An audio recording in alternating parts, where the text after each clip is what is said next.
सोचिए, एक ऐसी स्पेसशिप जो मून की तरफ जा रही हो और बीच रात एक जबरदस्त धमाका हो जाए, ऑक्सीजन का लेवल गिरने लगे, स्पेसक्राफ्ट का रास्ता भटक जाए और एस्ट्रोनॉट्स की जिंदगी मौत के किनारे आ जाए। क्या वो बच पाएंगे? यह है एक ऐसे मिशन की कहानी जो असफलता के बावजूद हिस्ट्री बन गया, अपोलो 13 मिशन। तो दोस्तों, आज मैं आपको एक ऐसे स्पेस मिशन की स्टोरी बताने वाला हूं जो शुरू तो हुआ था मून पर लैंड करने के लिए, लेकिन बीच रास्ते ही डिजास्टर में बदल गया। लेकिन फिर भी ये मिशन इतना आइकॉनिक कैसे बन गया? चलिए शुरू से शुरू करते हैं।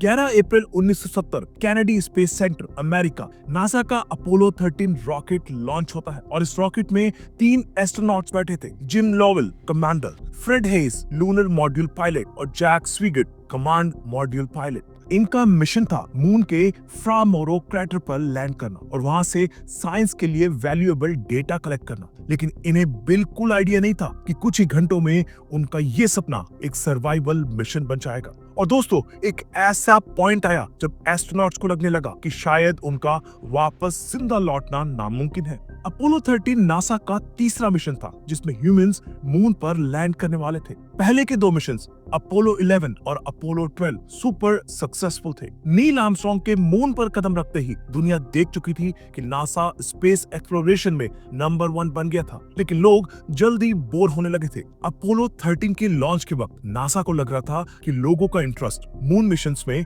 कम हो रहा है, इसलिए बजट भी कट होने लगा। लेकिन नासा को अपना इंपॉर्टेंस प्रूव करना था। अपोलो 13 का मिशन सिर्फ मून पर लैंड करना नहीं था, बल्कि मून एनवायरनमेंट में काम करने की ह्यूमन कैपेबिलिटी को डेवलप करना भी था।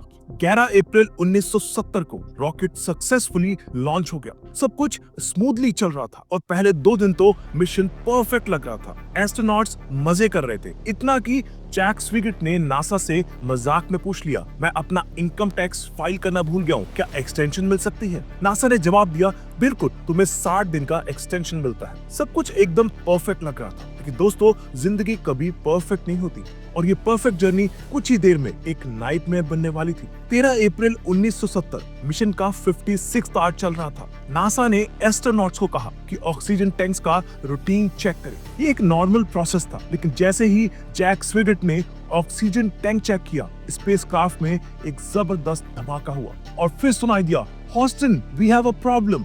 दोस्तों, एक ऑक्सीजन टैंक पूरी तरह से फट गया था और दूसरा ऑक्सीजन टैंक भी रैपिडली लीक कर रहा था। वार्निंग लाइट्स और अलार्म्स चलने लगे। एस्ट्रोनॉट्स ने देखा कि स्पेसक्राफ्ट से ऑक्सीजन स्पेस में लीक हो रही है। इस ब्लास्ट की वजह से स्पेसक्राफ्ट अपने ओरिजिनल रास्ते से हटकर और ज्यादा दूर चला गया था। सोचिए, एस्ट्रोनॉट्स इस वक्त अर्थ से 3,30,000 किलोमीटर दूर थे और उन्हें लग रहा था कि अब उनका वापस जिंदा लौटना मुश्किल है। नासा के लिए ये एक अनइमेजिनेबल क्राइसिस था। क्या आप जानते हैं कि अपोलो 13 के एस्ट्रोनॉट्स अर्थ के इतने दूर चले गए थे कि उन्होंने एक वर्ल्ड रिकॉर्ड बना दिया। आज तक कोई इंसान इतनी दूर नहीं गया है। एस्ट्रोनॉट्स के पास अब 2 ही ऑप्शंस थे। पहला, स्पेसक्राफ्ट को रोटेट करके सीधा अर्थ की तरफ लौटना। दूसरा, मून के चक्कर काटकर लॉन्ग रूट से वापस लौटना। लेकिन पहला ऑप्शन रिस्की था क्योंकि स्पेसक्राफ्ट का मेन इंजन ब्लास्ट के आसपास था और कोई नहीं जानता था कि वो इंजन काम करेगा या नहीं। नासा ने डिसाइड किया कि एस्ट्रोनॉट्स को मून के चक्कर काटकर लॉन्ग रूट लेना पड़ेगा और इस डिसीजन का मतलब था कि एस्ट्रोनॉट्स को लूनर मॉड्यूल का यूज करना पड़ेगा जो सिर्फ 2 एस्ट्रोनॉट्स के लिए डिजाइन हुआ था, वो भी सिर्फ 20 घंटे के लिए। लेकिन अब 3 एस्ट्रोनॉट्स को 4 दिन तक उसमें सरवाइव करना था। इमेजिन कीजिए, एक ऐसा छोटा स्पेसक्राफ्ट जो सिर्फ 2 लोगों के लिए बना हो, उसमें 3 लोग 4 दिन तक रहे हों, बिना हीटर के, बिना फ्रेश एयर के और साथ ही कार्बन डाइऑक्साइड लेवल बढ़ने का डर। लूनर मॉड्यूल को लाइफ बोट की तरह यूज करना नासा के लिए एक रिस्की ऑप्शन था। एस्ट्रोनॉट्स को तुरंत कमांड मॉड्यूल के नॉन एसेंशियल सिस्टम्स को बंद करना पड़ा। उन्हें लूनर मॉड्यूल के इंजन का पहला बर्न करना पड़ा, जिससे स्पेसक्राफ्ट मून के दूसरे साइड तक पहुंच गया। दोस्तों, क्या आप जानते हैं कि अपोलो 13 के एस्ट्रोनॉट्स दुनिया के सबसे दूर जाने वाले इंसान बन गए थे, अर्थ से 4 लाख किलोमीटर दूर। अब प्रॉब्लम थी फूड, वाटर और ऑक्सीजन की। एस्ट्रोनॉट्स को एक दिन में सिर्फ 200 ml पानी पीने को कहा गया ताकि उनकी यूरिन स्पेसक्राफ्ट का रास्ता न बिगाड़े। दूसरी प्रॉब्लम थी कार्बन डाइऑक्साइड। लूनर मॉड्यूल के फिल्टर्स सिर्फ 2 दिन के लिए काफी थे, लेकिन एस्ट्रोनॉट्स के पास कमांड मॉड्यूल के कुछ एक्स्ट्रा फिल्टर्स थे जो स्क्वायर शेप के थे, जबकि लूनर मॉड्यूल के फिल्टर्स राउंड शेप थे। नासा के इंजीनियर्स ने एस्ट्रोनॉट्स को उनके पास अवेलेबल चीजों, plastic bags, duct tape etcetera से एक जुगाड़ बनाने को कहा। कमांडर लॉवेल ने लिखा, ये जुगाड़ खूबसूरत नहीं था लेकिन काम कर गया। सोचिए दोस्तों, एक ऐसे जुगाड़ से एस्ट्रोनॉट्स की जान बची जो उन्होंने प्लास्टिक बैग्स और डक्ट टेप से बनाई थी।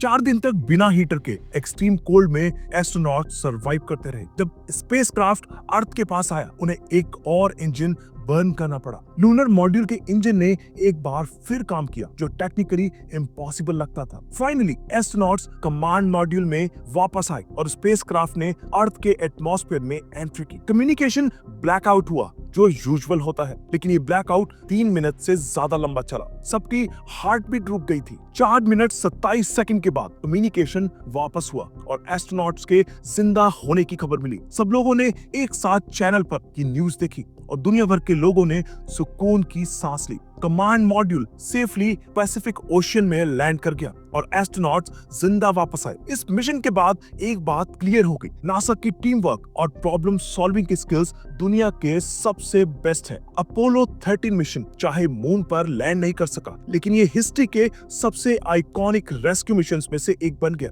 नासा ने इससे बहुत कुछ सीखा और आगे के मिशंस और सेफ बन गए। दोस्तों, आपको क्या लगता है, ऐसे मिशंस के लिए एस्ट्रोनॉट्स की हिम्मत और नासा की प्लानिंग कितनी मैटर करती है? अपने थॉट्स कमेंट्स में जरूर शेयर करें। अगर आपको वीडियो पसंद आई हो तो लाइक करें, शेयर करें और हमारे चैनल को सब्सक्राइब करना ना भूलें। मिलते हैं अगली वीडियो में। धन्यवाद।